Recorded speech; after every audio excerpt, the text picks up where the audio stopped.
Let us thank God for the time He has given us. Let us close our eyes and first welcome the Holy Spirit here so that we're in one accord. Let me pray. Our Father in heaven, who has gathered men this evening after a long time, I thank you for creating this moment for us to speak with each other and to speak honestly to each other about things that matter to us as men, because we have huge influence, because you gave us a leadership role at home, in our community, in our country. We thank you for the people who have put this together, and we want your name to be glorified in us tonight, and that the seed we carry, Father, we don't eat it, we multiply it. Wherever we are planted, we take this message so that it can help someone, especially people who don't know Christ. To know Christ is gain. It's beautiful. To know Christ is to exercise a lot of things that many people out there don't know. So we pray that what we say and do here magnifies your name and helps someone. In Jesus' name we pray. Amen. So I am just going to read this message because of the time limitations we have. And then I had told James that I will use 30 minutes. I think I should make it shorter. And if we have some time, I will take some questions. And then we need to close. Really, how much time do we have? Because we have tea and coffee and sandwiches.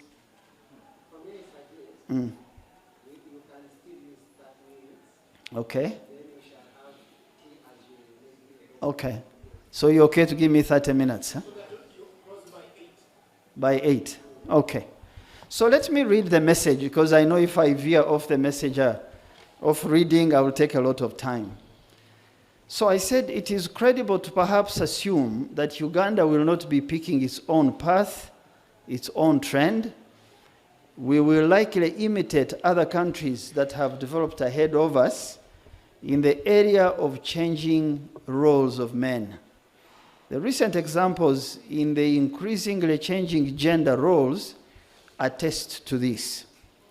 So this is why some of us continue to teach in the business world, in the social settings, in culture, even in political ideology. Some of us keep teaching so that we can ensure that we keep some of the values that were taught to us by history, by the faith, that what we believed when we were young, or what we saw our parents practice.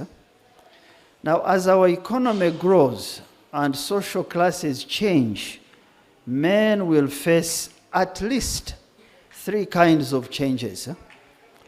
So this topic we are dealing with, just to remind you the meaning of, I don't need to describe a man.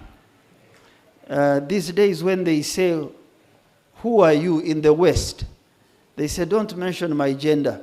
I am gender neutral. I don't know how someone can be gender neutral, but don't call me Mr. or Miss, I'm just neutral. Now, the moment someone starts to defend their identity, then there is a problem. Because you are a man and nothing else, you are a man. So I don't need to spend time describing. Perhaps what I should describe to you is the meaning of the word world.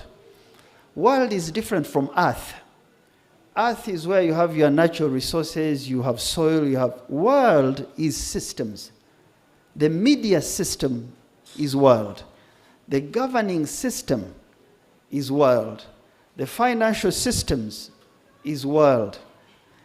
So the things that really form who we are socially, politically, economically, that's what forms your world. Eh?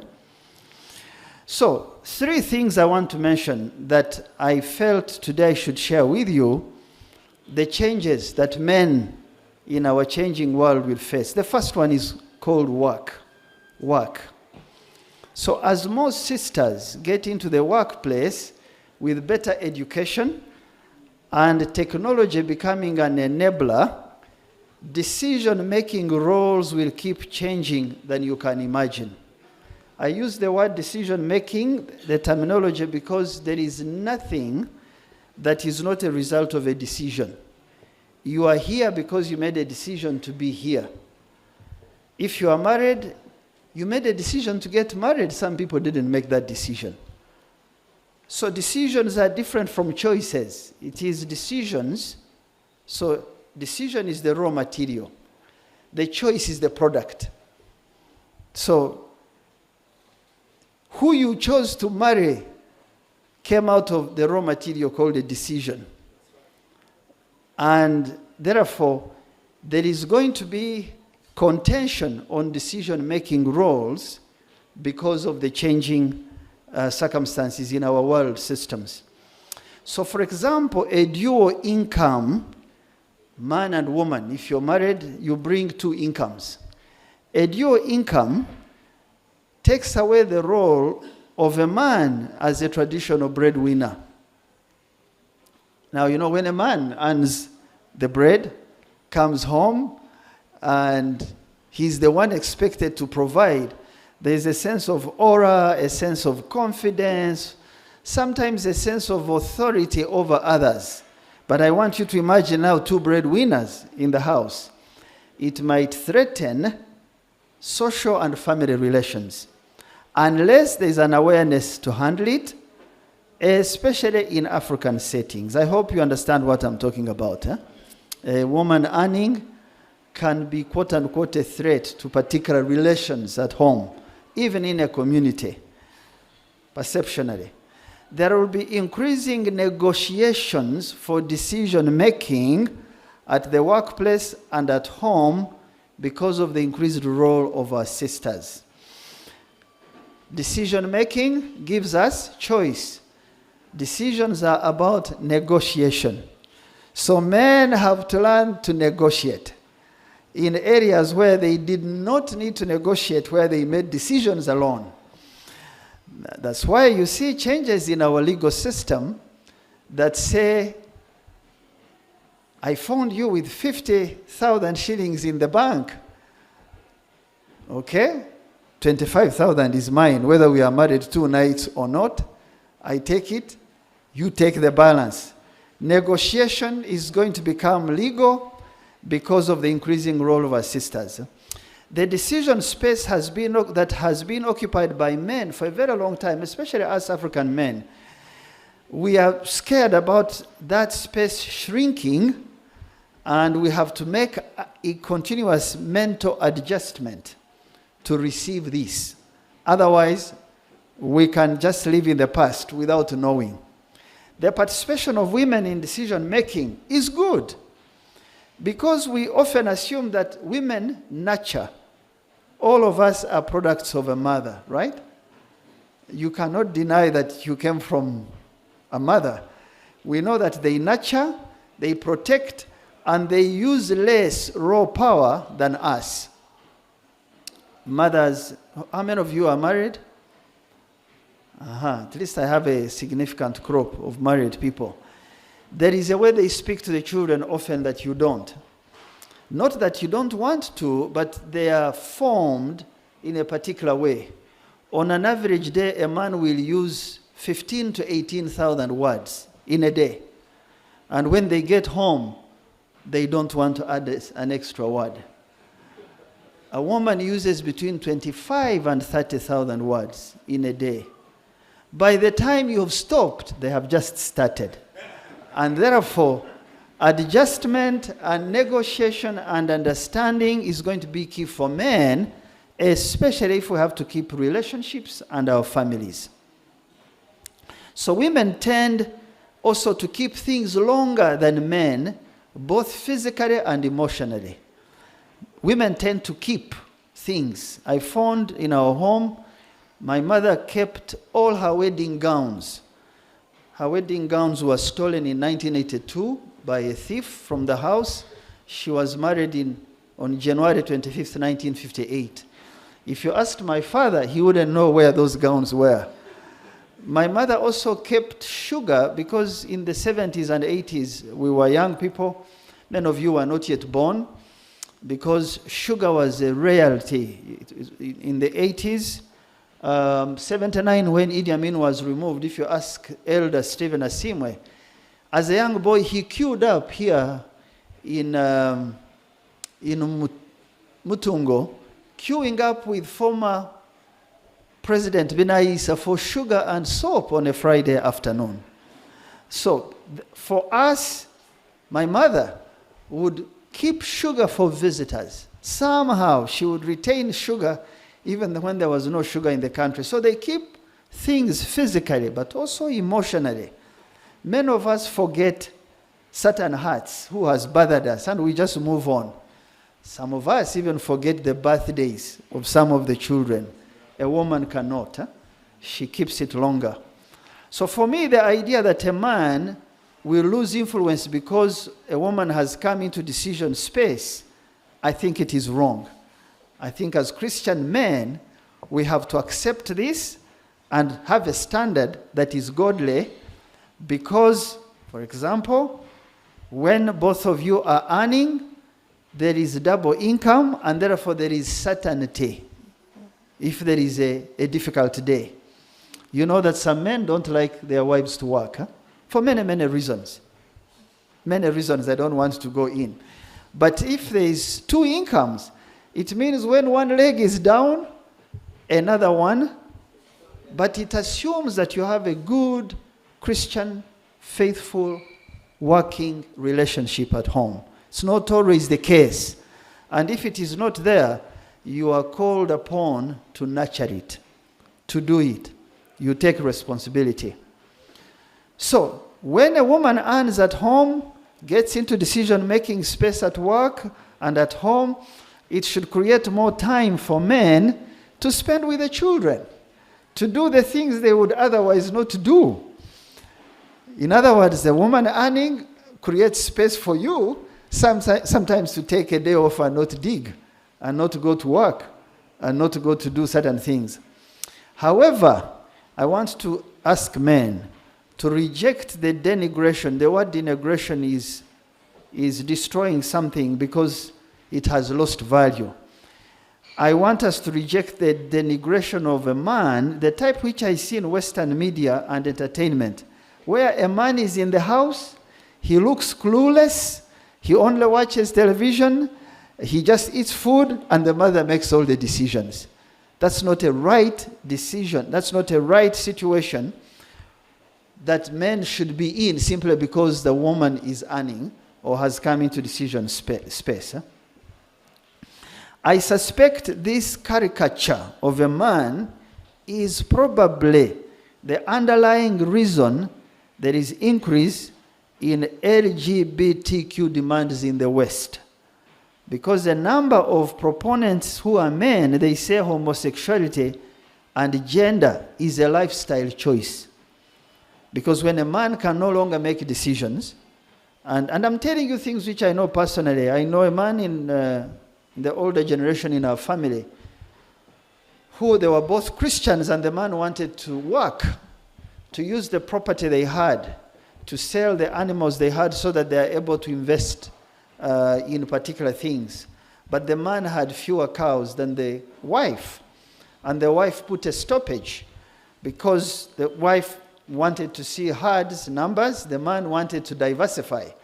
And since he was a Christian and could not sell cows without permission, he became depressed and started talking to himself. Eventually sat in the house. They serve him tea, sings his songs, goes to sleep at 3, wakes up at 3 a.m.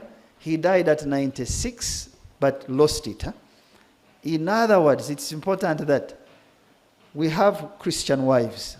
We have godly wives.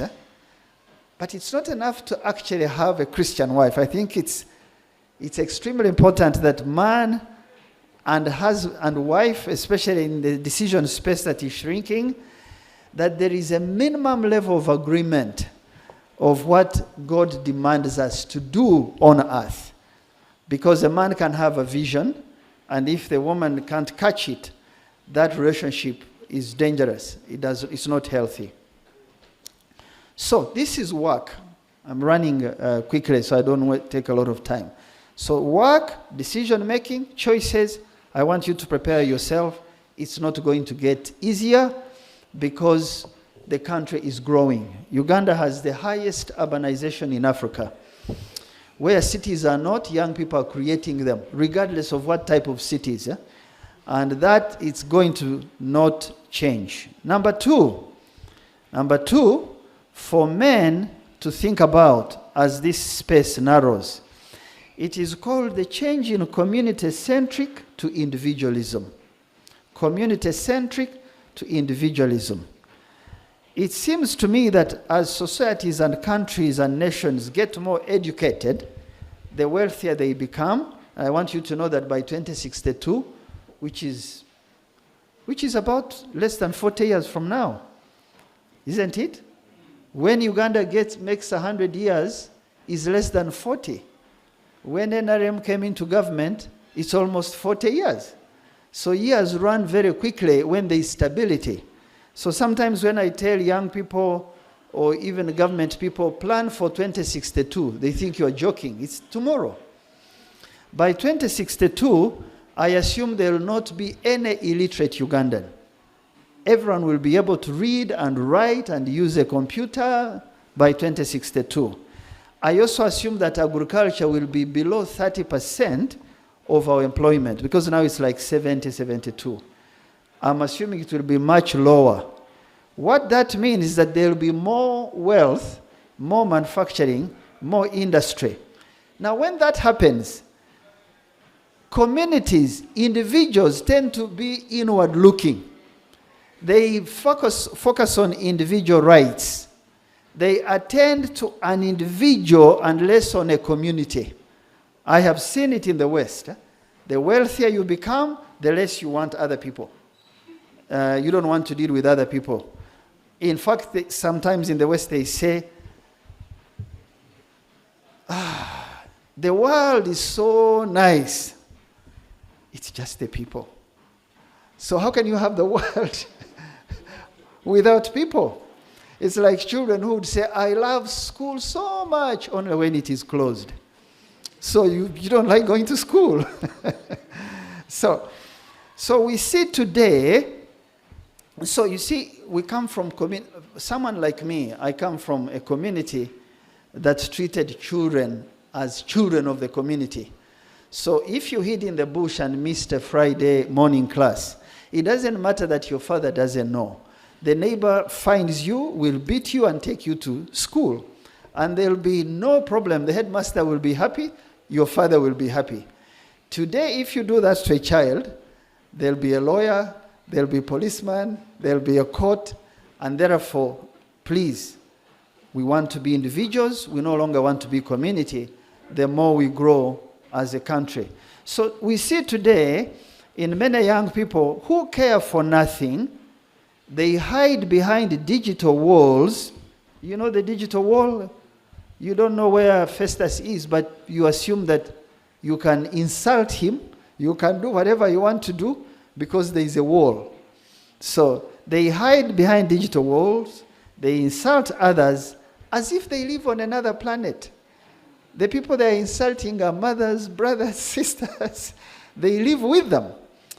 Now, so I'm assuming that men are going to face more emphasis on self and less on collectiveness, which has kept us together all these years. Now, these are the times that men are called upon to lead and to reverse this challenge. Because if we allow individualism as the flow of a herd, you know, when cows or goats are going to the water, the individual animals don't even know where they are going. They just follow the herd. If we follow the herd of individualism, there is a possibility that we can lose the genuine African values, such as intermarriage across clans. Part of the trouble we have in the West is that first cousin, third cousin, fourth cousin, I don't know which cousin now. So, therefore, I can marry anyone because she's beautiful, or he's rich. Now, you know that in our clans, I can't marry in my own clan. My clan is Omhweju. The Bahweju are Shambos who left Mpororo around 1730 and settled in Buweju. Buweju is now Mitoma district, right? And we stayed there, and we had some of our heroes who would fight with rocks. If you came to attack us, we would just release bombs of rocks. But a group called the Barisa, this is just a side diversionary, the Barisa come from Karagwe.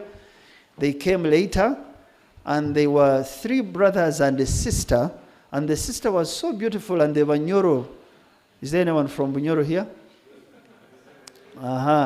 So because Bunyoro was one of the largest and strongest kingdom, if you wanted to fight your rival, you would have to go and speak to Bunyoro. So one of the sisters was called Iremera. They gave this sister to Bunyoro, and Bunyoro gave them an army, and they dislodged us from the hills, and we settled in Igara and Shema. But the point I'm trying to make is that my wife is Omsita.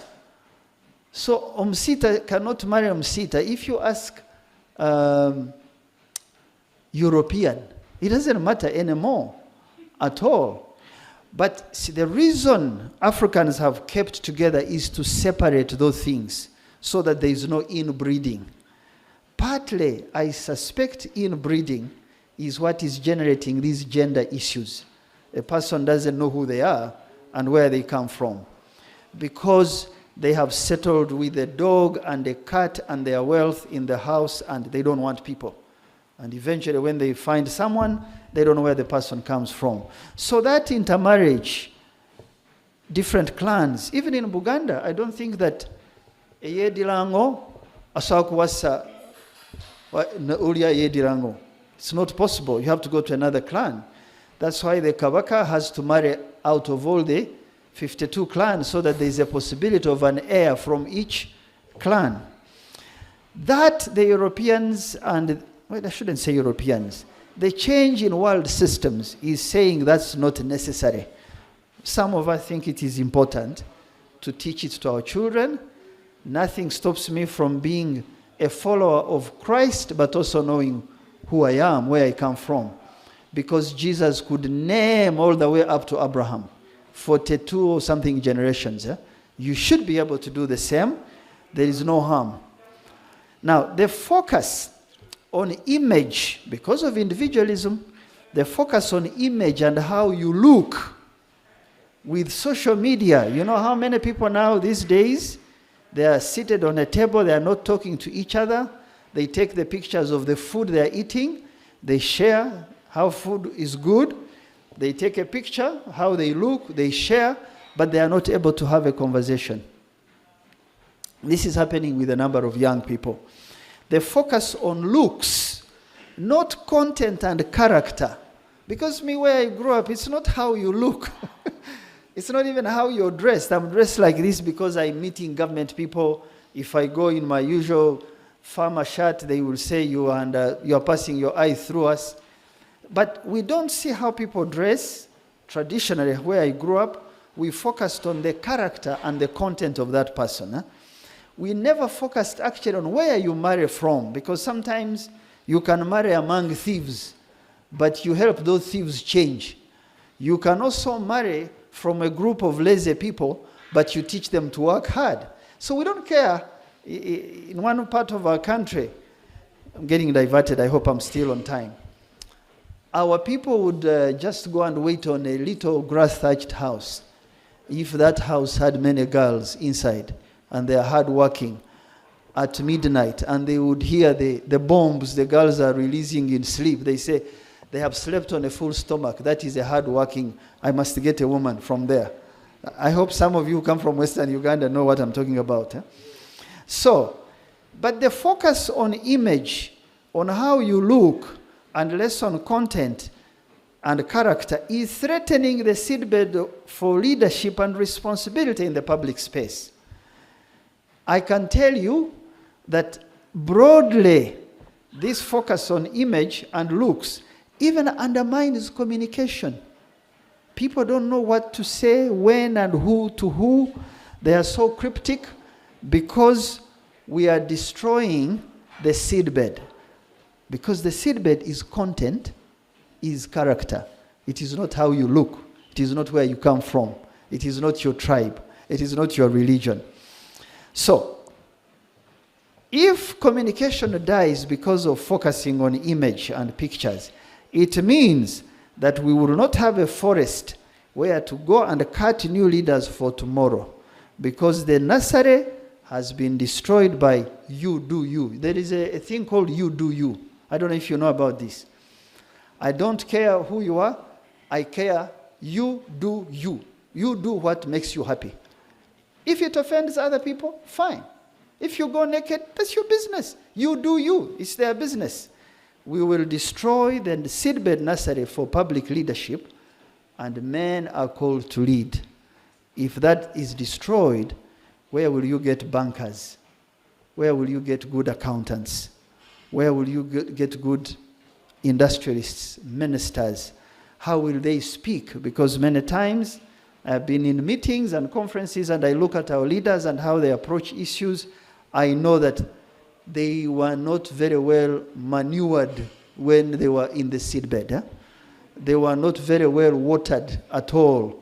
So there is a sense of hollowness and dryness. They need to be chopped and taken back and put back like how you graft a mango. But you can't graft a 55-year-old person. They have set their character and their habits. So that's why I thought, let's create some time fortnightly and speak to men, speak to each other about the things that matter, because God asks us to lead as men, regardless of world-changing systems. The third area that the men will face as these systems change is called skills development, because of the advent of machine learning. I don't know if you know this. Some countries now have ministers for artificial intelligence. United Arab Emirates 2 weeks ago sent us a minister. He's a minister for competition and experience. That's how they call their ministers. It's not forestry, industry. They have moved beyond that. Now, he told me they have a minister for AI. AI is artificial intelligence and robotics. These things, we speak about them as if they are too far away from us, but there are many young people creating tools that will now say, I am happy with my machine at home. I don't need a woman. I don't need a human being. Huh? Okay? So, the pace of execution, how quickly things are done, you know how we say, elade nyosebo, that has to die, because you don't do that with a machine. These patterns and execution will change. What will this do to marriage as we have known it under Christian faith? What will it do to childbearing? What will it do to how we organize our production and our survival? I think it will narrow the extended family. You know how the clans, how we know each other, it will narrow. I was reading this morning a study done in Europe in 2018. It says that from the year 2000, 1/3 of all the children born in these countries, I won't name the countries, they are 1/3. They are born out of consensual extramarital relations. They are not born in a family. They are born outside of wedlock. So it's growing, it's 1/3.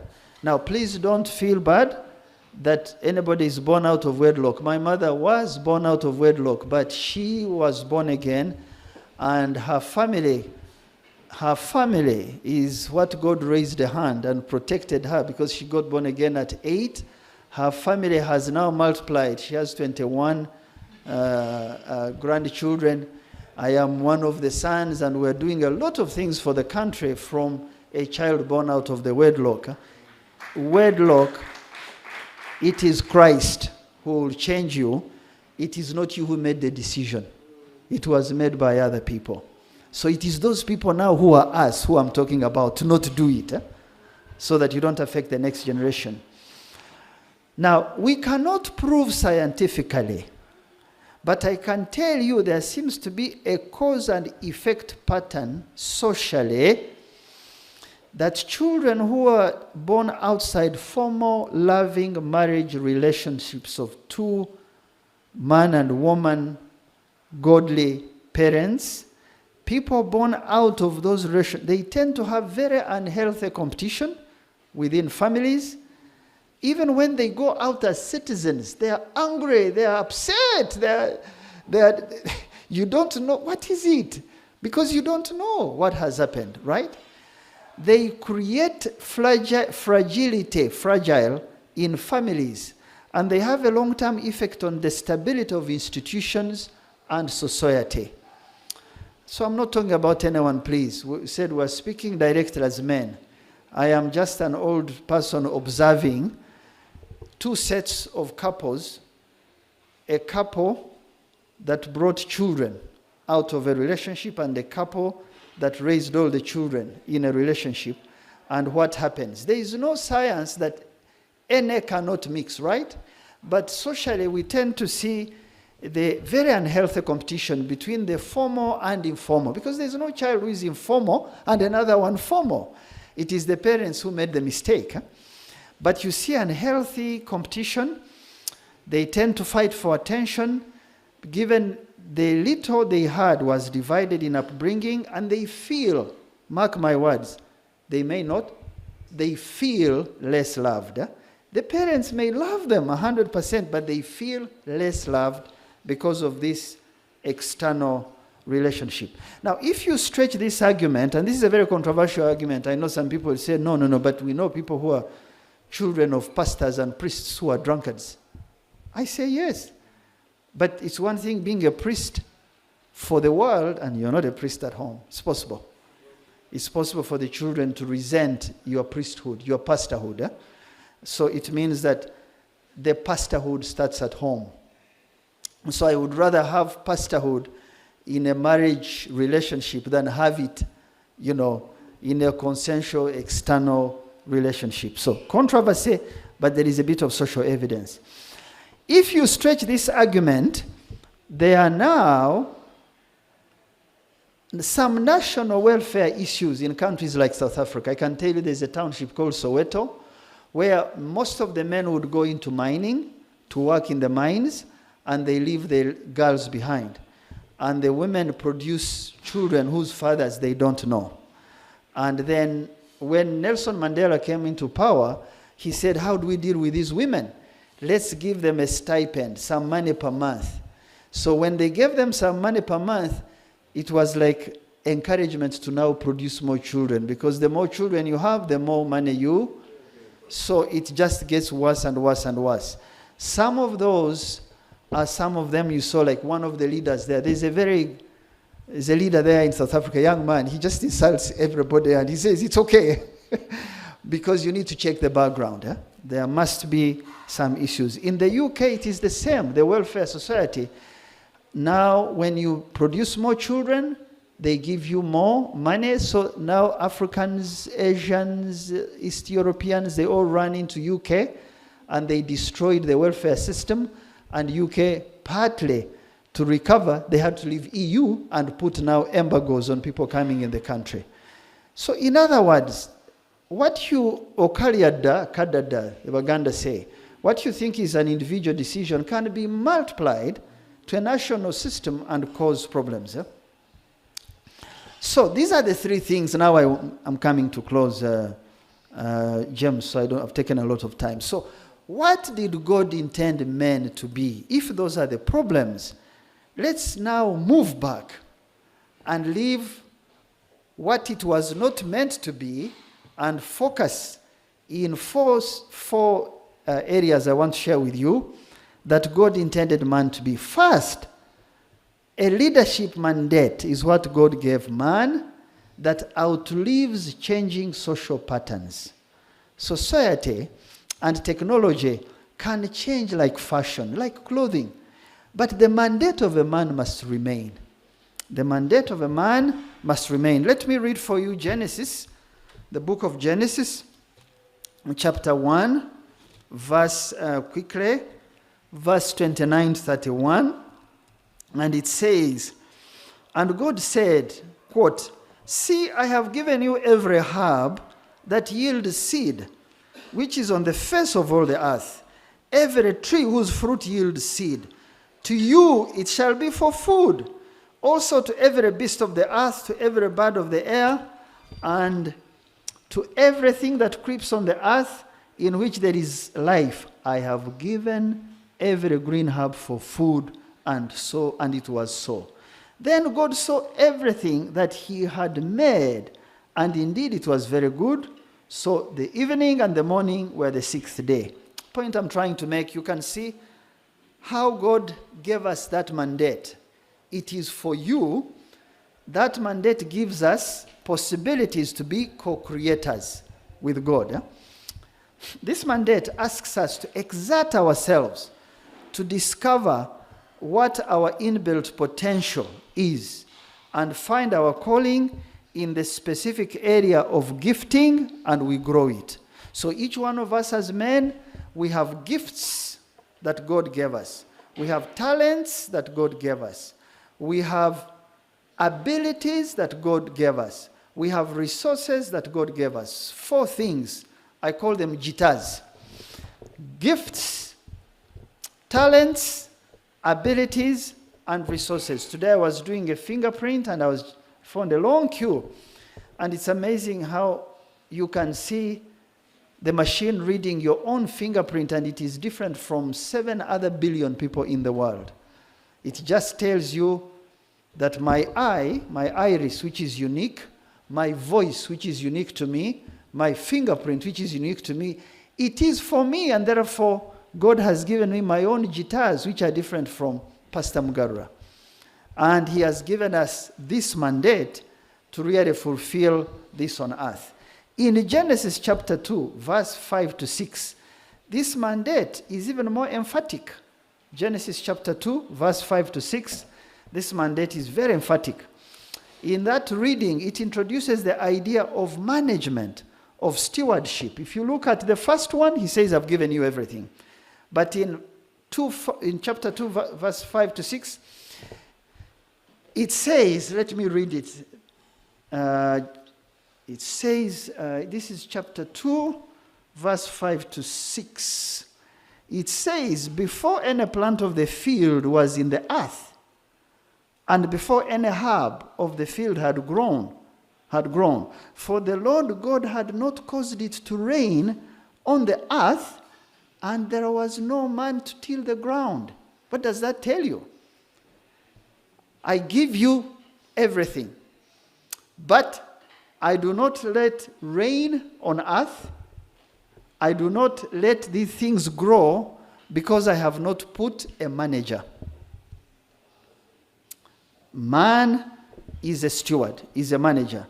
Now, that verse means that without creativity to put our full effort to work, the fields yield nothing. The natural resources, nothing. Yeah? I am sure I'm speaking to people who know this. It's not the natural resources you have as a country. It is the human talent you have and what God has put in you. Because you can have all the gold and diamonds in the world, but they'll mean nothing if you are not built internally to be a steward, as God tells us in this verse. If you look further, in verse 15 of the same chapter, you will notice that God even gave man work before he gave him a woman as a helper. If I read the things, I will delay. In verse 15, it says, then the Lord God took the man and put him in the Garden of Eden to tend and keep. You know the meaning of those words? Tending is maintenance. Keeping is creativity. Because the flowers of yesterday, so my father left me with 40 cows. Bazitanganda, zinezama yembe. 40 cows I took from the herd and 40 acres of land. My father didn't know that those 40 acres could be turned into Frisian cows that would produce more milk. But he didn't know that that milk can also be packed. But he didn't know that that milk can be sold in another market. In other words, keep growing, tend first, maintain, but also grow. So you can see there, he commanded man to tend and keep the garden. Man does not do this for himself, but for his family, for his community, and for humanity. So Like I said, we have increasing urbanization. Uganda is one of the fastest growing in the world. Many young people are heading into cities or creating them. This comes with awareness of the pains of joblessness. But let me tell you, men, we have to come to this mandate regardless of the pain we face, because nobody will do this for us. A man or government can give you advice, can help you, but a man must make a decision in this area of work for themselves. Government can help you, a friend can, but you must make that decision. A woman in marriage can have income, even more than you, but a man must provide for the home regardless. I want you to carry that message home. Do not abandon your leadership mandate simply because of the changing norms. When you do it, you have a symbolic, you know what a symbol means? I have given up, white flag. Huh? You have a symbolic gesture you are giving to the family and your community, but even more, you have the real negative effect of all of us combined doing that for the entire society. So that's number one. God gave us a leadership mandate. Number two, to lead, God requires us men to study and be knowledgeable of what God has given us. I find that men don't do that. We don't do that. Either because like now I don't even have a lot of time to read. I carry books in my car. But the intent is there. When you find a minute, read, study what you don't know. Isaiah chapter 1 verse 18. It says, God asks us, come now and let us. What does reasoning mean? He's asking us to use our intellect to form good opinions, to make judgments, to make decisions, to make inferences to what is good. You can imagine God saying, come, let's reason. The creator of heaven and earth respects intellect, respects knowledge. Right? So if you don't respect knowledge, you are not a godly man. Are we together? My wife likes to say, are we together when she's preaching? God wants men to be wise and use this wisdom to liberate themselves from poverty and other social and economic and spiritual problems. God wants us to have a good sense. God does not want us to be buffoons. Just because a woman is earning more now, complain. No. Have a good sense. Let's take the plants. I was reading again this morning in my notes, the example of plants God gave us in creation. The tea, which we shall drink, which Uganda grows. The green tea, which you see sometimes, Mukwano tea and other teas, in the field, it has an ingredient called anthocyanin. Don't worry about these words. I'll give you this picture. Anthocyanin is an immune booster. Who put it in the tea? Huh? How will you know if you do not use intellect? Now, that immune booster destroys something called free radicals. Free radicals, when you are working hard, your metabolism, oxygen produces things which can kill cells. And the more cells that die, the good ones, that's how sometimes cancers and other things. So an immune booster is in the tea that God created, and the tea is all over us, around Uganda. Okay? Now, in Chibale, who comes from Chibale? Okay, no one. I think we're running out of time. Yes. Kibale, there is a plant called Omremankobe. I was trying to find the name, because there's a lot of Nkobes, baboons in Chibale forest. That plant called Omremankobe, it grows wild. I tell you these plants because these things have been patented by the West for the future of medicine, but we are destroying them to buy motorbikes. We want to live, but living in the now kills the future. So Christian men needs to study. The botanical word is microphylla. It grows in Chibale. It has healing properties. It is that plant that someone used in Covidex. Now I'm giving someone's ingredient. But you have to mix it with another plant called Wabagia ugandensis, or sweet green heart. Don't worry about the names. For me, when I go to the farm with my children, I try and tell them, this is omsheshe. That's how you have the word akasheshe. We used to use it for toothpaste, right before toothpaste came. This is omhoko. Omhoko has particular properties. If you don't know those things, then you're on telephone, you're on social media. Yet that's the real world that God wants us to occupy with knowledge. I have told you in the past, those of you who follow me online, that there is a plant I used to hear talked about in Ishekataba's riddles. In Ankwere, we have this Ishekataba's man who was a funny man. He spent a night waiting for a plant called omhoko to cook because it was July. Other plants were dry, but this plant was luxurious, good. It didn't cook, of course, so he picked his stick and beat it up and destroyed it. He said, "You're stupid. You refuse to give me what you eat." Now, of course, we would laugh at Ishekatabas when we were young. He must be a foolish man. How can he spend a night for omhoko? But I found out recently, omhoko is called Phytolacca dodecandra. It cures river blindness. The properties of that plant, if you squeeze it and put it in water in West Nile, the fly, which causes river blindness, dies. What more? If you crush it and put the powder in a watering hole for goats and cows, it kills cattle worms. Now, I also recently discovered why the Batwa, we know the people called Batwa or the Pygmies. You know, there are not many in the world. Their total population combined is like 100,000. So sometimes I ask, why can't these people multiply? Even when there is vaccination, even when, so found out recently that there's a scientist who helped me answer this question. There's a potato type, in Ruchiga we call it ebitechere, or in Nyachitara. For them they call it ebikwa or ebihama. That plant, the economies Diascovia bayer, they eat a diet full of this, because it is harvested off the trees.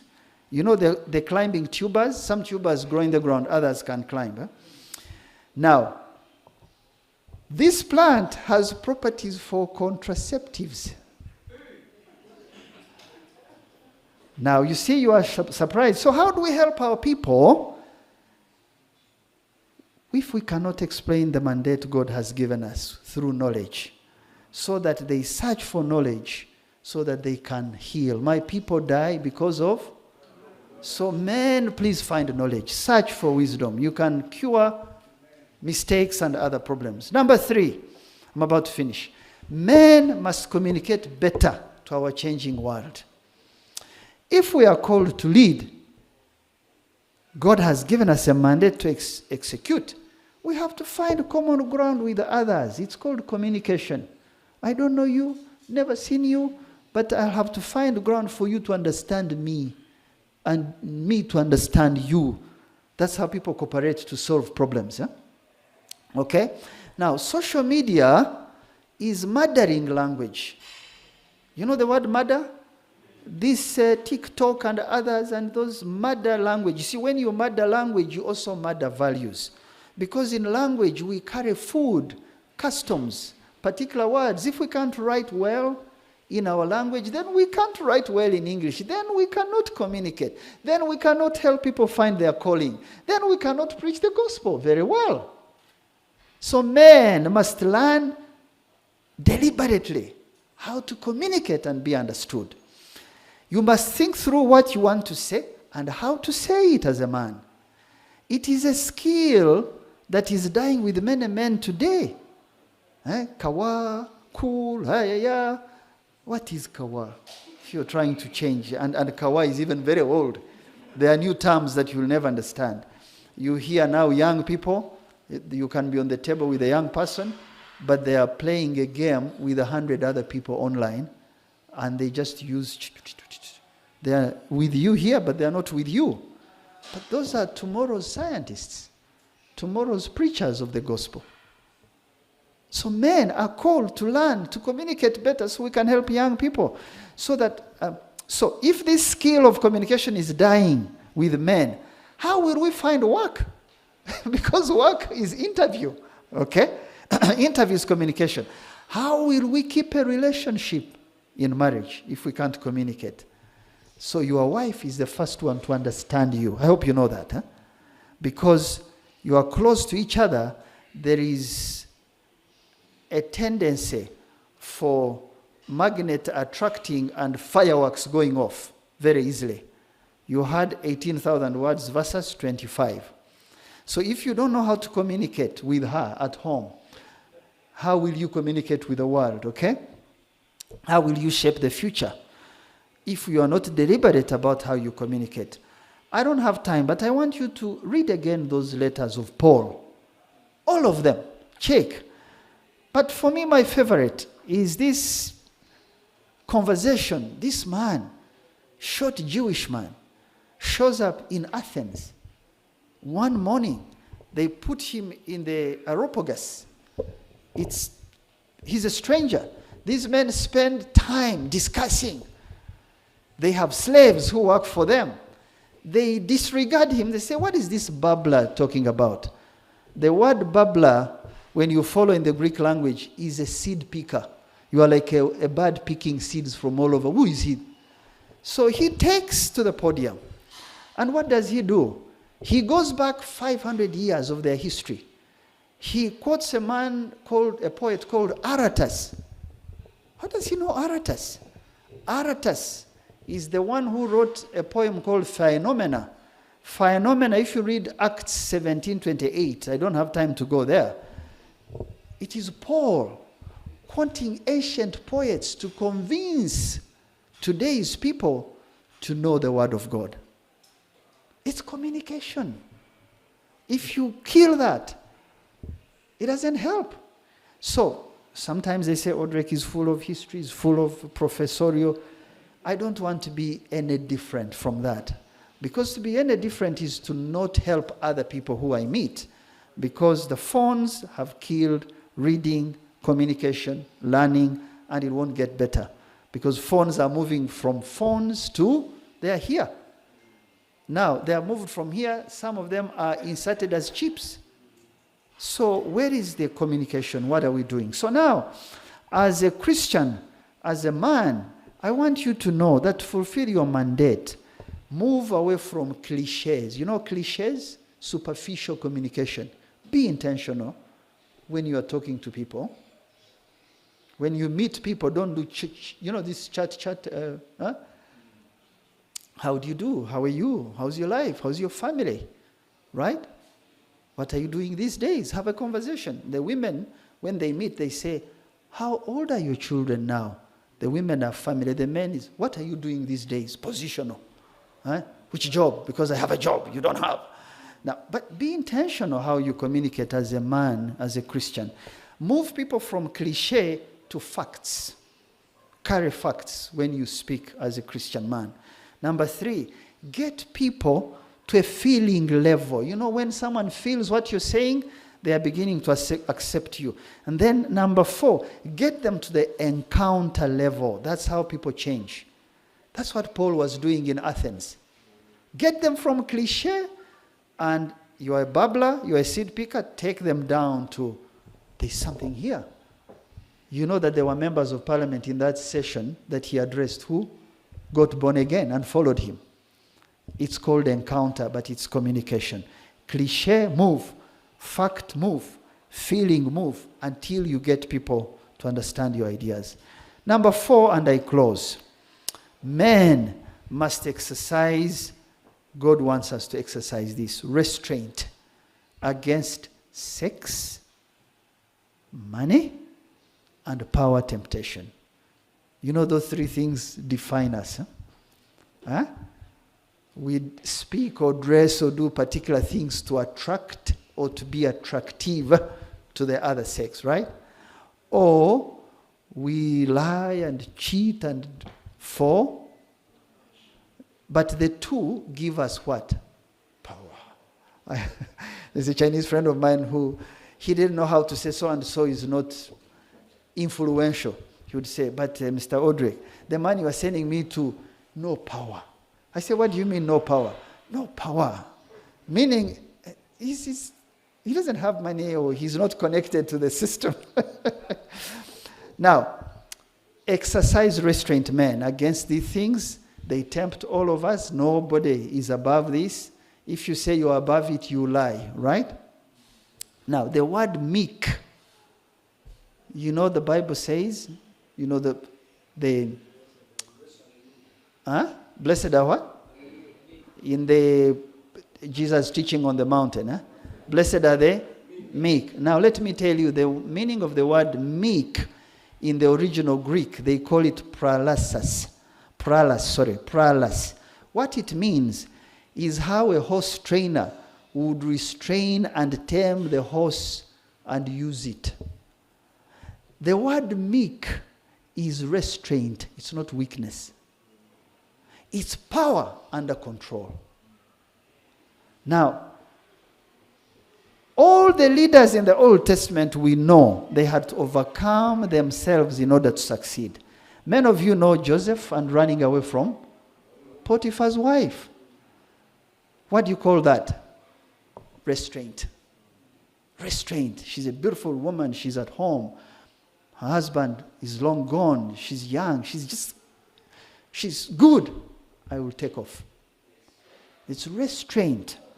It's meekness. That's what Jesus meant. The meek are the ones who exercise self-control. If you think of Daniel, he overcame the allure of food as a young man and power. A man who can tell dreams, what he can do. He can carry the whole city to him. He overcame the allure of food and power, and he was a point of reference for 3 generational kings. Isn't that amazing? That the meek becomes the most influential. I think the last king, I forget what was his name, who the mother of the king said, I know a man who helped your father to interpret, I think it was Belteshazzar and the writing on the wall. He said, you talk to the man. How can you find this man who really is a Jew in exile, who is not so powerful, and he's the one who you bring to the palace in the citadel to explain things? Self-control produces long-term results. Okay, many of us know David. Running away from a king for 13 years, the man wanted to kill him. And whenever David got close to doing it, he said, dare not touch. Even the young man who came running to say, rejoice, he's been killed, he put him to death. Restraint is leadership. And the more mandate you have, restraint requires that what looks good in temporary terms is not always the best for you in the long term. Restraint is leadership. I want to stop here. I can go on and on. Thank you very much.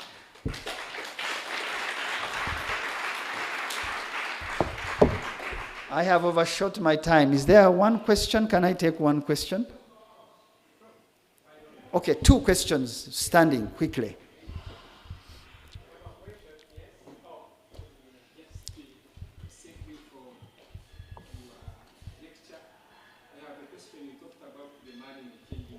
Now my question goes to Africa.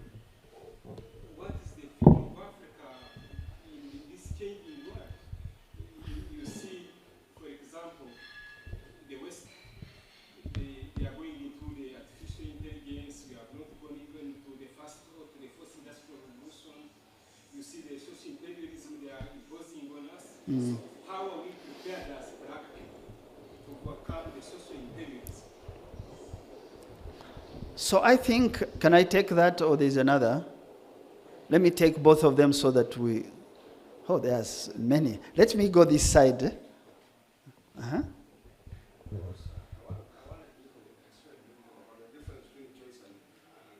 And decision, okay.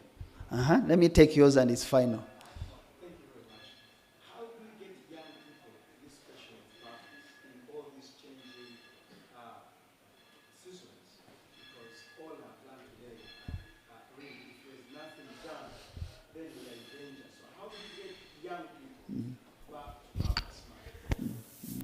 Okay.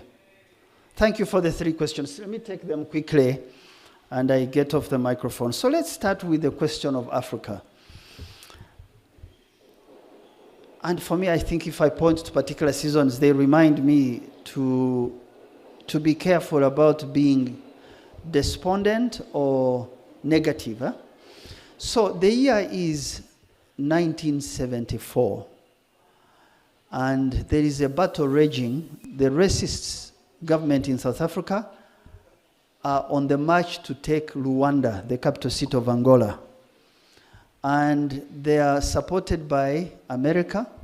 They are supported by Savimbi. Does anyone remember that name? Jonas Savimbi? They are supported by the power of... Yes, correct. Huh? They are supported by a man called... he was a Mobutuist. Mobutu was using him to destroy Angola. His name was Roberto Holden. Huh? And they are descending on this city because it is weak. The only organization with a bit of sense of understanding of what Angola should be is MPLA. It is led by Agostinho Neto. And Agostinho Neto speaks to a man called Fidel Castro. He said, I need your help. Because these forces descending on Rwanda, I have people who can't use a rifle. People who cannot even defend themselves with a rifle. I don't have enough time to train. So Fidel Castro, cut the story short, sends about 1,400 men with equipment, and they start training. The South African Defense Forces were 40 kilometers to Rwanda. They are trapped on a small river. I know these facts in my head because I was reading a book recently. And together with the confidence of another small country, an island country called Cuba, they push about 1,000 kilometers, the enemy back into Namibia, and they start rebuilding. Huh? They start creating a country. I could say that of Uganda. I could say that for any one of our African countries. 50 years ago, we weren't sure that even the African race would survive, because there were treatments done on Africans to cause sterilization, to drop bombs, because you are nothing. That in 1973, Henry Kissinger, who was Secretary of State for America, he wanted to support Israel. He could not land and refuel American planes in the Middle East because these are all Arabs. He used a small island called Azores, which is in south of Portugal. And they asked him, they said, but you are supporting Portugal, which is in Angola and Mozambique. Africans at the UN will not be happy with you. He said, Africans will not be happy with me, but they have no means to defend themselves. So I'll do what I want. So the kind of confidence the West had about the finishing of Africans today tells me we've made some mileage. We are weak, but God has kept us together. But because the African man has believed that power is money, is sex, is the things we discussed, he has not put his head to Christ to say, I live for more than the diamonds and the gold and the ministry because the things I face today are really spiritual. You're trying to increase the exports of a country and people are saying, no, you can't do it here. But they are not my exports. They are to create jobs of young people. No, this is my territory. Whose territory? You are so small in the scheme of things. Even as Uganda, even as Rwanda, even as Zambia is small. The only thing you should do is present one face to the world. Right? So that you can create what the president calls a center of gravity. So I am confident of 2 things. I don't want to take a lot of time on these questions. One is that there's more and more young people concerned about the future of their continent. They may not be Christians, they may be scientists, they may be tired with politicians, but they are beginning to see that unless they trade with each other in Congo, in Kenya, unless you remove these barriers, you are not helping them. That awareness is very important to begin to get us to talk with each other. And that's important. Number two, there are many more young people who are non-religious but godly people. Many of you, if I say, are you Anglican, Muslim, Christian, Catholic? Your first answer is, I'm a follower of Christ. I read the Bible. And the teaching of Jesus tells me that I should love my neighbor the way I love myself. In the 60s, you had to either be of the groups. That's why religion is in our political parties. So I kind of feel that these young people now who are immunized, who are trading with each other, who see that South Korea could not survive unless they united and competed, what is required is a dose of spirituality, of living above self. I think, when I say living above self, you need to know that 100 years from now, many of you will not be here. But Africa will be here. But the decisions we make at a household, company level, government level, influence how we will be 100 years from now. And our great-grandchildren will be there, right? So, the thing that teaches you to live above self is spirituality, is the message of Jesus. In one of my teachings, I said Jesus was a prince. He was a noble. He didn't use huge-sounding words. He used simple agrarian examples. Plant a seed, it fails. One goes in fertile soils, 100-fold. We know what that means. That if you plant a word with people whose hearts are open, they can build a country and live above self. So, I am not very worried about Africa. I am more concerned about the decisions I make as an individual, and this can answer that last question. So my father did not tell me to go to church. He didn't even tell me to be born again. He modeled it. Because he, every Wednesday why am I here for men? Because I saw a man on Wednesday with a bicycle, put his books, he goes to church. Whether there are 10 people, 100 people, or one person, he's there. And he calls it fellowship. And we begin to see that this man is committed to something. He must be good. He did not teach me how to dig or milk cows. I saw him go at 5 a.m. to get work done. I saw him go to hunt wild pigs with other people so that they don't destroy crops. While his neighbors, the cattle keepers, were saying, Mulaboyu, Taina China. Now, many of those, the children didn't go to school. Many problems. The people who follow Christ are different. Model Christ, the young people will listen. In fact, the more preaching we do, we should just match it by walking it. Young people will make a turnaround. Even the things I'm talking about of language, they will change. I look forward to a time when people will come back to letter writing. To write a letter, that's how you read again. You check. That's how we learned reading and writing. But if everything is text, everything is abbreviated, maybe it will get up to some time and taper off, and people will look for what is durable, what is good. So Africa will survive, but let's take the right actions today. And for me, in my gifting, I feel that God just called me into this area because I am a businessman. I'm trying to sell milk. Little did I know that there's no standard. There is no export credit fund. There are no laws. But we are just wearing ties and it's 60 years of independence, but we can't sell a kilo of beef in the UK. Why are we here?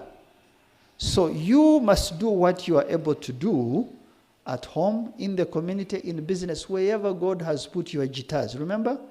Gifts, talents, ability, and resources. Do it. Do it and model it. What's the difference between choice and decisions? You arrive at a decision after using certain raw material. We know how we build a house. You know how you make a brick. Now, decisions are embedded with a lot of raw material called research, asking, is it true? Is it factual? Will this money be high? Will it be low? That's how you arrive at a decision. When you make a decision, you have chosen to take a course of action called east or west. So, the decision to read or watch pornography, they are both decisions. But the choices that come out of that will now make who we are 10, 15 years from now. The choice to be here on a Thursday evening and not in a pub, right? Because you could be enjoying with friends. There's another fellowship going on now at Kansanga in the tents, in the umbrellas. But you are here. You made a decision, and the choice is you've taken a seed. And that seed, once it is planted very well in the rich soil, your choice will help other people make better decisions. So the two, my brother, are linked, but let's take the decision as the cooking. The choice is the meal you eat, finally, on the table. Many things have gone on to make a good meal, but the real test is the choices we made. I have made wrong choices in the past in many, many ways. And God just kept me alive. And when I reflect, I feel a sense of gratitude. Like to say, you know what, I shouldn't be worried about tomorrow. I should work on what I'm doing because I didn't know I would be here 10 years ago. I made wrong decisions because I thought wrong anger or whatever it is. But you realize that the choice to restrain yourself, right, has so many ingredients that are so uncountable, can shape the future. Can I stop here because I don't want to go on and on? I want to thank, let's put our hands and thank James.